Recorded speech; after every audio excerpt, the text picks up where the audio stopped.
Oh, yes. Today is really about writing sprints, the productivity method that gets books written.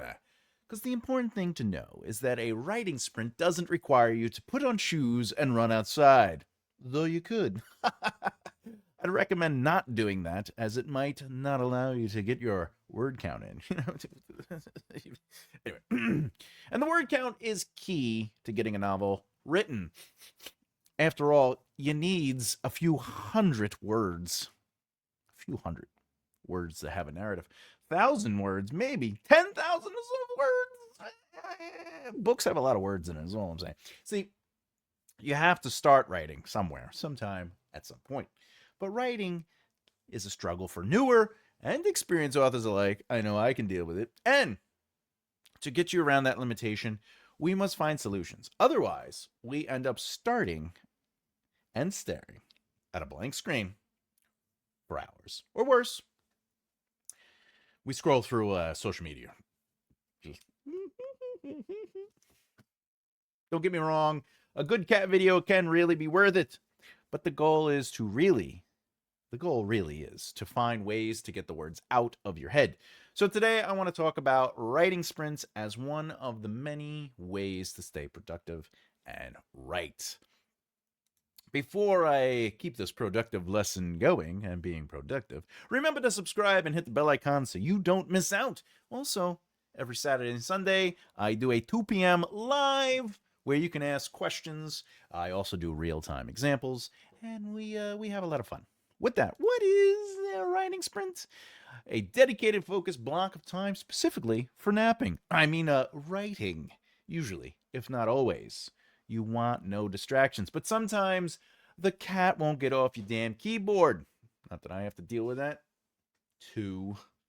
The goal is to draw out your word count. It's about getting ideas onto the page without stopping to edit or check for perfection. You're writing, not cleaning things up. Besides, the page is going to change so much. Why edit it now? Typically, I will say this, a writing sprint is short bursts between 10 to 60 minutes. Me, I personally like doing 30 to 120 minutes of writing each night. How I do that depends on my mood. Sometimes I'll do 4 30-minute blocks or 2 60-minute blocks, depending on how I feel that night. To be honest, though, I might even break up the blocks into multiple books I am working on. Yep, that's right. 30 minutes on one book, 30 minutes on book 2, and maybe 60 minutes on book 3. Though, let me be clear. You have to find what works for you. If 10 minutes is the key to getting you on track, take a break, come back for another 10 minutes, so forth and so forth. Do it. But you might be asking, Thomas, how to prepare for a sprint? Well, the secret is the phone. Yeah, that's right. Your social media, maybe even a dancing clown in the corner. All of these things are distractions. It's time to remove them. To put your phone down, or at least on silence or low. Close unnecessary tabs on your browsers. I know I have a lot open. And just write. Preparation is important for results. And the first part gets you prepared to take action. But what about the task at hand? Setting goals, help find and redefine and define what's ahead for you to write. Okay? So, are you trying to get an outline finished, a draft? Maybe you're focused on reaching 500 words for the day. Or you're like Stephen King and you're like, I just want to get 5 pages done. Whatever it is, know that there are no wrong answers, especially for you. It's your process. Me, if I'm editing, I edit. If I'm writing, I'm writing. I don't care about word count. I care about writing for X amount of time, or editing for X amount of time, or outlining for X amount of time. What comes out, and I've learned to be excited for the results, as there is always tomorrow. Besides, when the time comes, I have my steps for editing. I have my steps for writing. I have my steps for polishing. But another great prep is a timer. Physical or digital. I have a digital timer that is basically, it just rests on my whiteboard. It's magnetized right to it. And I don't even look at it. I just hit the button. And then when it goes,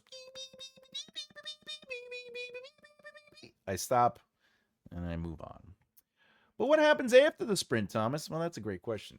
Did that alarm go off? Well, then stop writing. Mid sentence, finish the sentence. No one's going to judge you. But then stop writing. Listen to the alarm telling you that it's time to rest. The break. Stand up, stretch, get a drink, and walk around, right? You want to rest in the break. You want to take some time and breathe. You want to stand up, stretch, maybe get a drink. Let's do it. Walk around. Okay.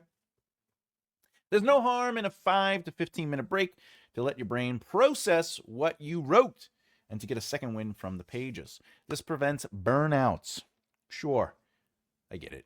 But it also lets you recharge the brain so you can go back in fresh. When the break is finished, jump back in and repeat the process as many times as you feel comfortable. However, I'll say this much. When you are finished for the day, remember, you can take note out. You can note out your next goals. Yep, when your day is done, okay, and the writing is finished, take a moment to figure out the next writing day or session goals so you can be ahead of the game. There's no harm in being prepared before you have to be prepared. All right, there we go. Before we get into the right mindset perspective, let me tell you that I got a lot of stuff going on. I must let you know that I have books available on makearightlefthehere.com. That's right. You can check out my 3 books. I have the 27 Plot Point Outline, When Plot Meets Story. If you're a plotter, it's great for teaching you how to use the 27 Plot Point Outline and organize a narrative. If you are a pantser, it's really great for understanding the flow of a narrative. So while you're writing from the seat of your pants, you have ideas of where you may or may not be going or what you're trying to accomplish in the rhythm, the ebb and flow of a narrative. More importantly, exclusively, Death of the King, my epic fantasy novel, book 1 of 5, is available on Patreon, but it is more than a book. You get education. I give you behind the scenes looks. I show you the breakdowns of different drafts, from short form outlines to my extended outlines to my 0 drafts to my first draft to my third draft, etc. But I also teach and educate in that. But you also get other things. There are many more things coming. And to read this book, you sign up for the Scribe tier. The Scribe tier. And if you didn't know, Breaking Down Success, the Foundation for Longevity, is available currently on makearightlefthehere.com. Okay, boom. With that said, a commitment to a period of time, usually 10 to 60 minutes, where the only rule in forward motion. Okay, let me repeat that. A commitment to a period of time, usually 10 to 60 minutes, where the only rule is forward momentum and forward motion. Okay, now that's the process of getting yourself focused and writing. So learn to be comfortable closing the door, silencing the alarms and alerts on your phones, and having your outline or notes ready to attack the pages that day. A white blank page is only the beginning, not the wall that stops you. Yes, because writing sprints are a fantastic tool against procrastination. And I know writing is daunting, very scary, overwhelming, one might even say. And I've been there. Finding ways to avoid the writing itself. Maybe I'll just go on my phone. But in reality, you're in control of what you do and don't do. You need only tell yourself, self, I just need 25 minutes of focus. Because as Yoda says, you got to do or do not.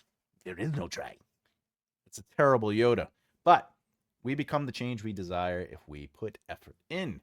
And there is a big difference between waiting for Saturday to do a long 8-hour writing session to catch up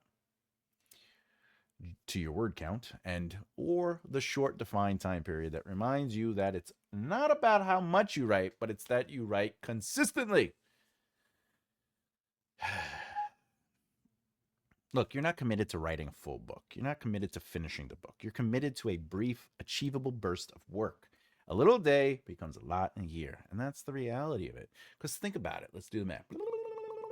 If you wrote 100 words a day for a year, that's 36,500 words. If you wrote 300 words every other day for a year, that's 54,750 words. If you wrote 2,000 words twice a week, that's 208,000 words.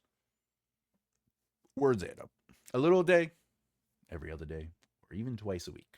And so what if you don't finish the book in a year? It's not about finishing the best book you can with the time you have. When it's ready, it's ready. And that's what I have to say about that. Next video in this series is mind mapping for writers, a visual tool for brainstorming ideas. But if you have a video lesson you'd like me to do that I haven't done, please let me know in the comments. I will randomly do them, and I'll pop them out outside my scheduled time. So you never know. They might come out, a week later. You never know. You never know. I got my scheduled videos on Wednesdays, Fridays, and my lives on Saturday and Sundays, but I will pop these out randomly throughout the week, month, and year. With that said, like what you saw today, hit that subscribe button and the bell icon so you don't miss out. And if you found this video helpful, give it a thumbs up. YouTube loves it. Helps the algorithm. Other than that, I'm going to go take some lunchtime. I'm Thomas J. Bellezza, and as always, keep developing the right mindset. I'll see you next time.